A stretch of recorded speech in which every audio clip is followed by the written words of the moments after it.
Bonjour à tous, j'espère que vous êtes tous super bien. On se retrouve pour la troisième vidéo de la journée. Alors, avant de commencer vraiment la vraie vidéo, je vous propose de déjà une chose. Et après, vous me direz si vous êtes d'accord ou pas d'accord dans les commentaires, dans une vidéo où l'espace commentaire est ouvert, où il est activé, voilà, si vous préférez. Alors, je vous propose de faire un bilan de la température moyenne mondiale qu'il a fait tel jour. Et parler de si c'est de saison, si c'est bien, si c'est bien parti pour qu'on ait un hiver froid, les prévisions pour la suite, quel impact on pourra avoir et tout, si c'est parti pour baisser dans les jours suivants et tout. Voilà. Faire un, un bilan journalier. Voilà, tous les jours, une vidéo comme ça, tous les jours sur vraiment la température moyenne mondiale. Donc c'est du climat, hein, c'est pas de la météo. Quand c'est sur tout le monde, pour toute la planète Terre, c'est du climat. Alors, je vous rappelle que on a seulement les résultats de la température moyenne mondiale 3 jours après. Donc par exemple, là on est le 19 décembre et ce matin j'ai eu la température moyenne mondiale du 16 décembre. Donc là, on va reparler de la température moyenne mondiale du 15 décembre, on va faire un petit rappel. On va parler de la température moyenne mondiale du 16 décembre et après on va faire une petite prévision pour ce qu'on pourrait avoir demain. Parce que voilà, c'est déjà passé en fait, mais c'est seulement demain que j'aurai la vraie température moyenne mondiale. Du 17 décembre. Donc on va faire une petite prévision pour la température moyenne mondiale qu'on pourra avoir le 17 décembre. Si c'est parti pour bien baisser, si c'est bien ou pas, quel impact on pourra avoir, est-ce que la France sera impactée davantage, est-ce que ça a un effet sur la Niña et tout, voilà, toutes ces questions-là. Alors déjà, donc vous me direz, enfin j'espère que vous me direz si vous êtes d'accord ou pas hein, pour faire ça. Bon, je pense que tout le monde serait d'accord. Au départ, j'ai hésité à le faire une fois tous les 2 jours, mais après, je me suis dit, bon, ça sert à rien. Hein. En plus, c'est pour faire une vidéo sur le climat une fois par semaine. Sur le climat qu'on aura plus tard, bah, c'est pas la peine. Donc, au moins, on aura une vidéo par jour sur le climat, donc ce serait super. Voilà pour cette petite explication. Donc, on va pouvoir commencer. Bon, vous me direz vos avis dans les commentaires hein, ou l'espace commentaire ouvert. Je vous fais confiance. Donc, voilà, on peut commencer. Alors, on va rappeler la température qu'il a fait le 15 décembre dans tout le monde, dans toute la planète Terre. Alors, il a fait une température par rapport à la période 1980 à 2010. Vous savez, pour info, on va tout le temps se référer par rapport à la période 1980 à 2010 pour savoir si par rapport à il y a 30 ans, enfin aux années 90, donc par rapport aux moyennes s'il y a, on va dire 30 ans, est-ce que ça s'est réchauffé par rapport à la normale ou pas? Voilà, on va toujours se référer par rapport à ça, parce que se référer par rapport à l'ère pré-industrielle ou à la moyenne du XXe siècle, on sait qu'on est au-dessus. Donc voilà, comme ça, on est sûr que si on se réfère par rapport à la moyenne de 1980 à 2010, on est sûr que on saura très clairement si le réchauffement continue ou s'il s'arrête ou s'il se transforme peut-être en refroidissement par rapport aux autres années. Voilà. Alors, on va commencer. Alors, la température du 15 décembre 2020 dans tout le monde, donc la température moyenne mondiale du 15 décembre, elle est de plus 0,034. Alors, qu'est-ce qu'on peut dire de cette température? Alors déjà, on peut dire que c'est à peu près 2 saisons. C'est pas pile 2 saisons, attention, parce qu'en fait cette température elle veut dire que c'est comme si on était 2 saisons partout, donc aucune anomalie, mais avec une anomalie rouge qui représente 5% de la planète qui est à plus 1 degré. Donc ça veut quand même dire que partout on est 2 saisons, sauf à un endroit où on est au-dessus des normes. Donc c'est ça que ça veut dire. Donc en moyenne, c'est vrai qu'on est très proche des normales. Hein. Donc là, il n'y a pas vraiment, on peut pas parler de vrai réchauffement par rapport à il y a 30 ans. Hein, c'est parce qu'on n'est même pas à plus 0,1 degré, même pas à plus 0,05, mais c'est quand même un peu au-dessus. Pour vraiment dire qu'on est pile dans les normes, il faudrait maximum plus 0,05. Voilà, là on est sûr que c'est pile de saison, environ. Mais par rapport à ce qu'on avait en début décembre, je vous rappelle, plus 0,58, hein, donc presque 0,6 degrés, c'est une température 20 fois supérieure par rapport au normal à ce qu'on a aujourd'hui.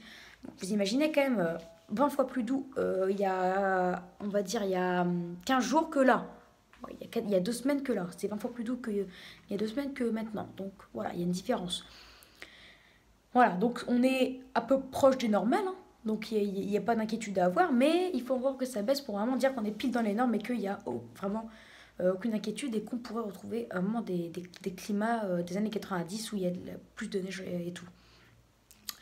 Aujourd'hui, enfin non, le 16 décembre, donc aujourd'hui, j'ai eu les relevés climatiques du 16 décembre, donc à savoir la température moyenne mondiale du 16 décembre 2020. Alors, on a eu une température moyenne qui a encore baissé. Elle a baissé de elle a baissé de 0,07 degrés.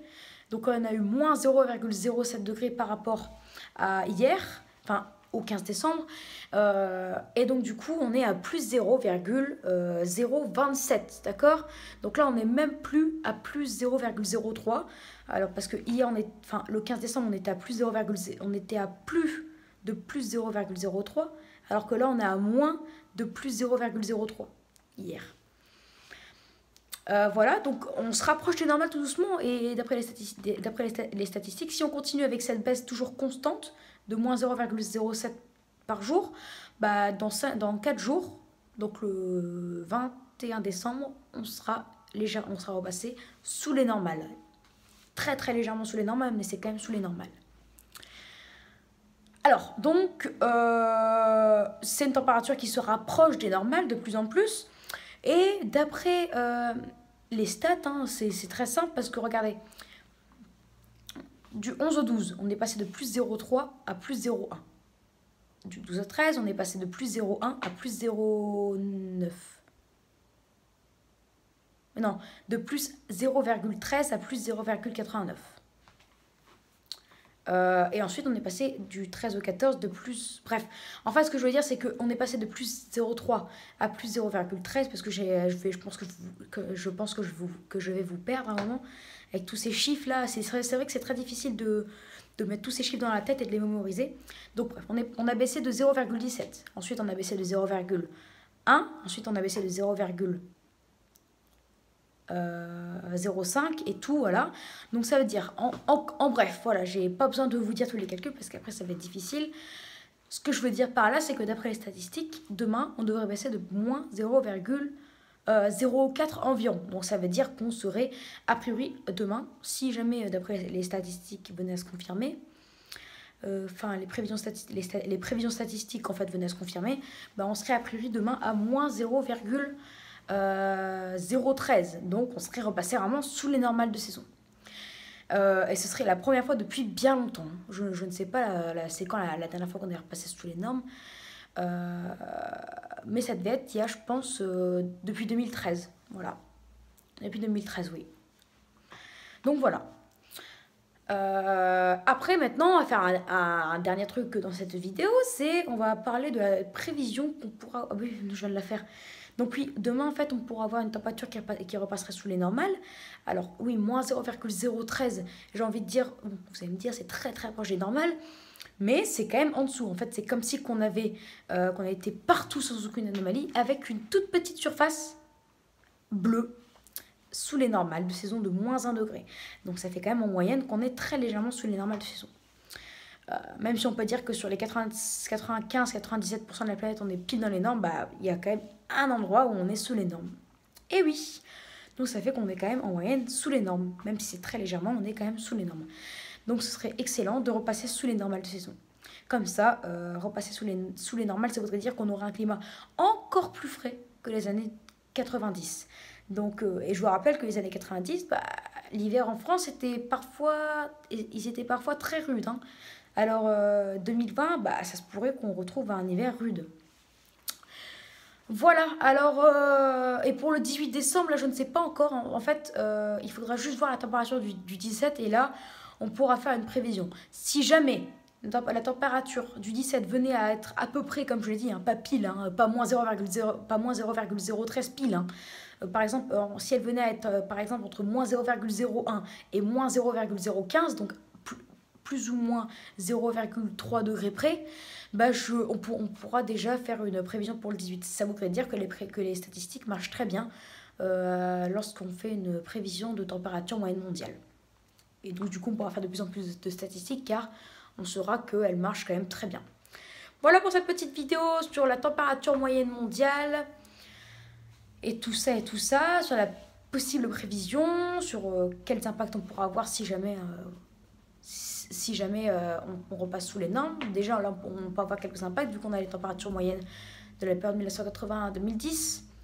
Bon, là, on a plus des températures dignes entre 2000 et 2010, parce que entre 2000 et 2010, on a eu des températures, j'ai envie de dire, plutôt proches des plus 0,1. Alors que 1990 à 2000, on a eu des températures très proches de 0 pile. Voilà. Donc, on pourra repasser sous les normes. Alors, je vous explique peut-être c'est à cause de quoi, et après, je vais vous quitter dans cette vidéo, parce qu'après, ça fera beaucoup trop de temps, elle va être trop longue. Donc, dernière question, pourquoi les températures sont en baisse alors qu'a priori, on est en pleine période de réchauffement climatique et qu'on est censé être à plus 1,5 à plus de degrés par rapport à l'ère pré-industrielle? Alors, déjà, par rapport à l'ère pré-industrielle, on est à plus 0,9. On n'est même pas à plus 1,5 et encore moins à plus de degrés. D'accord, déjà de 1. Donc, ne vous inquiétez pas. Et l'ère pré-industrielle, pour info, c'est les années 1800. C'est il y a presque 200 ans.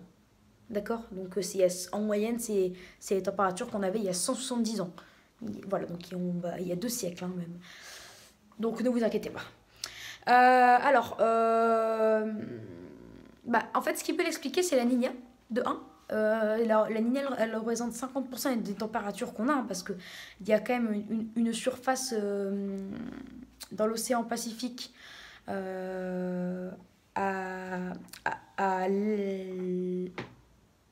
dans l'ouest de l'Amérique du Sud, dans l'océan ouest de l'Amérique du Sud, il y a une anomalie plutôt négative de -1. Et donc, du coup, en fait, si on n'avait pas cette anomalie, on serait à plus 0,3.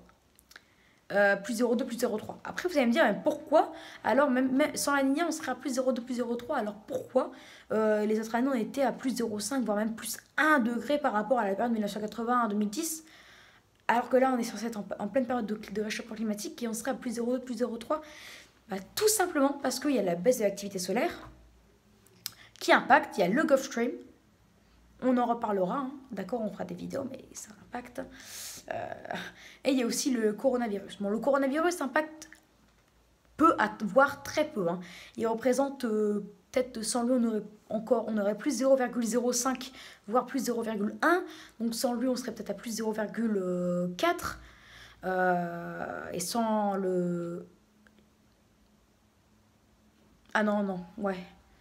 Ah non, excusez-moi, en fait, je me suis un petit peu trompée. Sans la Niña, on serait à plus 0,2, donc on aurait 0,2 degrés de plus. Sans le Covid, on serait à plus 0,25, donc sans le Covid, on aurait 0,05 degrés de plus. Ça représente presque rien, mais voilà. Et sans l'activité solaire et le Gulf Stream, on serait à plus 0,5, donc on aurait gagné le double. Donc on aurait gagné encore plus 0,25. Donc sans ces 4 choses-là, on serait à plus 0,5. En fait, on aurait les températures qu'on a eues en 2016, 2017, 2018, 2019. Enfin, même plutôt 2017, 2018, 2019, parce que 2016, on avait parlé dans la vidéo hier, mais on était à plus 1 degré en mars. Hein, c'est quand même dingue.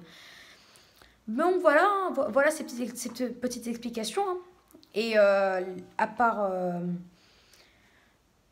et tout ça, en fait, c'est naturel. Donc ça nous prouve que le réchauffement climatique peut être perdant. Et que ça peut être le phénomène neutre ou le refroidissement qui peut être gagnant. Voilà pour cette vidéo de la température moyenne mondiale, des quelques prévisions et tout ça. Alors bon, j'espère qu'elle vous aura plu. Hein. Vous me direz si elle vous a plu, si on peut faire ça, une fois par jour, si vous aimez bien qu'on fasse ça déjà. Voilà, hein. Donc vous pouvez donner vos avis dans les commentaires. Hein. Vraiment, faut pas du tout avoir peur, un truc comme ça. Vraiment, vos avis sont les bienvenus. Allez, très bonne vidéo et j'espère que cette vidéo vous aura plu. N'hésitez pas à vous abonner, à liker, à partager et n'hésitez surtout pas à me donner des idées pour mes futures vidéos. Hein. C'est la tradition. Allez, très bonne vidéo à tous et je vous dis à tout de suite peut-être pour une nouvelle vidéo. Allez, ciao!